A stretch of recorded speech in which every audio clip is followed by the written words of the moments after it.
Hello and welcome to Fresh Faced One Shots. My name is Joey, And I'm Jacob. and today we are back with Wonder Woman by Tom King. This is issue number 20. We're 20 issues into Tom King's Wonder Woman.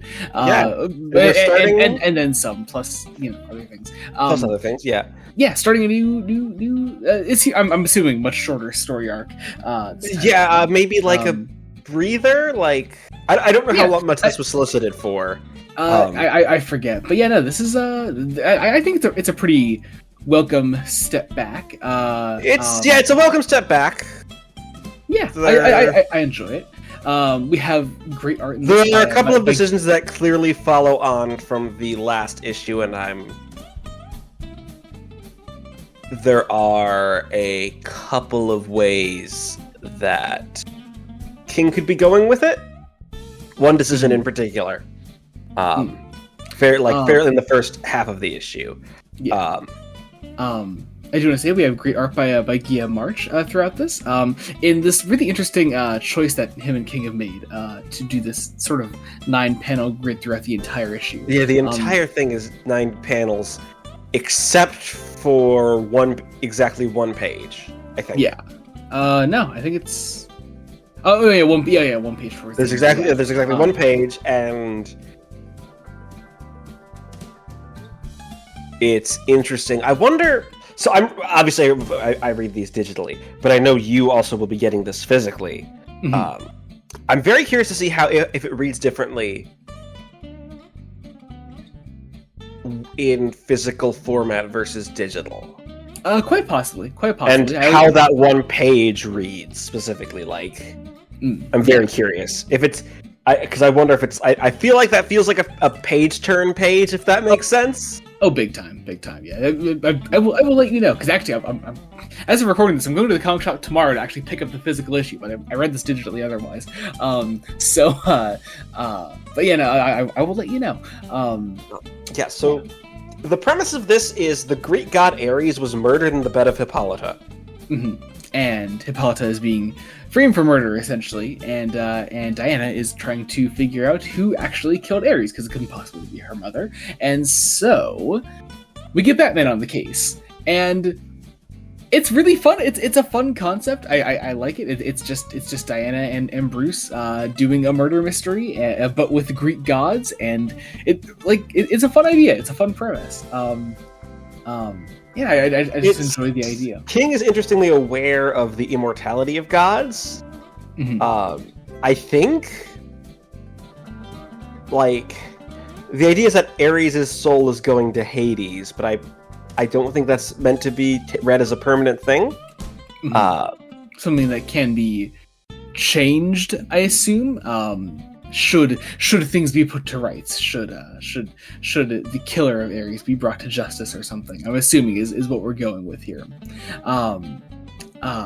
I also really like it's a side of the issue that of the story that gets brought up a little bit in the back half of the issue.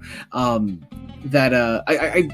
appreciate the approach that King takes towards Diana's opinions on the gods. In that I think it's fair to say that Diana has always been sort of not quite opposed, but questioning of her gods, and finds their position as immortals to be flawed, and it gets brought up in an interesting way towards the end, where Bruce sort of asks her, oh, but you feel like your mother should still be part of them, and Diana says, no, they are fools, but she is the fool who believes she can better them. Which I really like. That also has a parallel to Diana and her relationship with mortals, and believing that she can better them and be a better person and inspire them in a way, which I think is sort of apparent throughout. I think most of King's run, actually, which I think also goes to show that even when we're not doing these much larger arcs involving the Sovereign and everything, that King can still comment on his characterization of Wonder Woman. That major moment in the last issue aside, I think something like that being presented in this issue at least works to help at least me better appreciate what King is going for with her. So there's this moment early on when they're outside the the temple to Zeus, and they're required to make a sacrifice. Mm-hmm. And Diana, the idea is that the sacrifice must be spilling blood. So she punches the gatekeeper, and I think that's an interesting choice that could go a couple of ways. It could be King reflecting on Diana going too far and becoming more quick to violence. That's fair. I do think also there's the case of her mother. Because I'm going to outright say it. I have the last issue and a lot of the problems with the last issue in the forefront of my mind.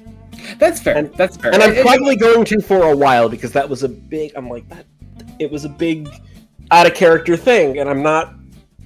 I'd like to give Tom King the benefit of the doubt, like that he's doing something with it. Mm-hmm. And I would say he is. But you know, I mean, like, yeah, we talked a lot about that moment last time. It's obviously a bad moment. I don't think anything in this issue really gets, you know, really leaves the same feeling that did, and so no, I feel like we're still on the right track. We're back on the right track, I should say, with this issue.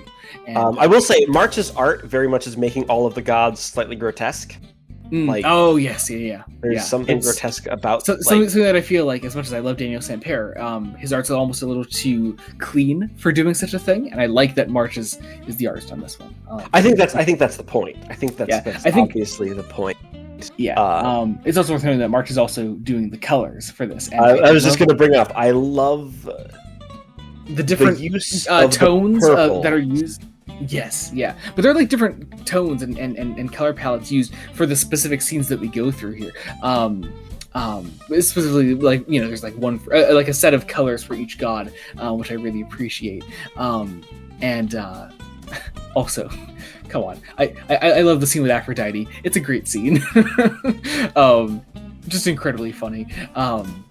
Bruce Wayne actually being flustered by Aphrodite, I think, is just adorable. But yeah, it's great. Also, Bruce is struck by lightning, so there's that. He is struck by one of Zeus's thunderbolts, but Zeus claims that it was not him, so someone else must have used stole a thunderbolt. Yes, which it could have been Ares who stole that. Mm-hmm. If King is referencing what I think he's referencing. Okay. I'm not as up on that, so I'm sure you're... It's not a mythological thing. It's a young adult, a very famous young adult series. Oh, okay. I've never read that either, so... You haven't read... Okay. No, I haven't. I'm sorry. Yeah. Honestly, we talked a little bit about this before recording, actually. There is like there is a certain quibble with the last scene, involving Bruce's character, but I do like the note that it leaves the issue on. I think I found myself really touched by this scene between Bruce and Diana, and it is, I think, once again also commenting on where Diana is at in her, I suppose, more violent nature recently. Yeah. It's also interesting because there's a certain subset of fans, mainly fans of the animated Justice League show, that like to ship Batman and Wonder Woman, and King is not one of those fans. Like, clearly not. But I love this idea that Bruce still sees Diana as pretty much the best of them, and you can. There's something so particular about the way that March draws Diana's face when Bruce says this to her.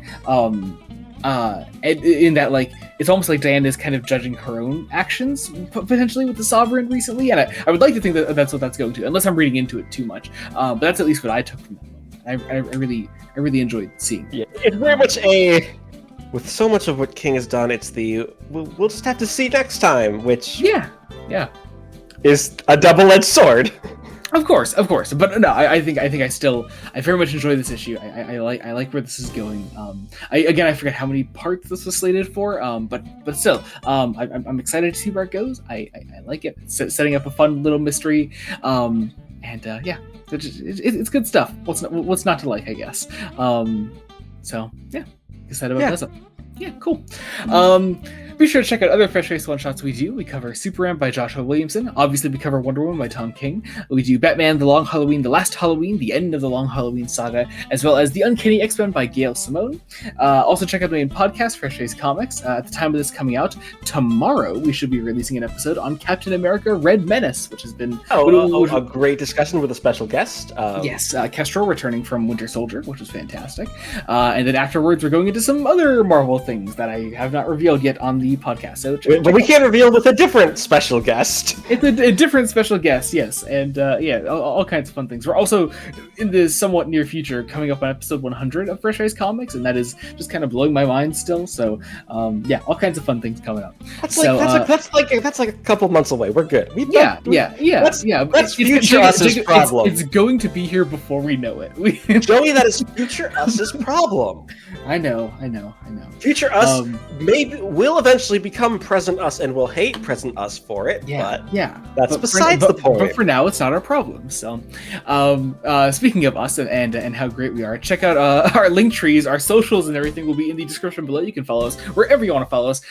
Subscribe to the channel, Bloodhound Studios. Any support means the world to us. Until next time, this has been Joey Morgan and Jacob Licklider. Goodbye.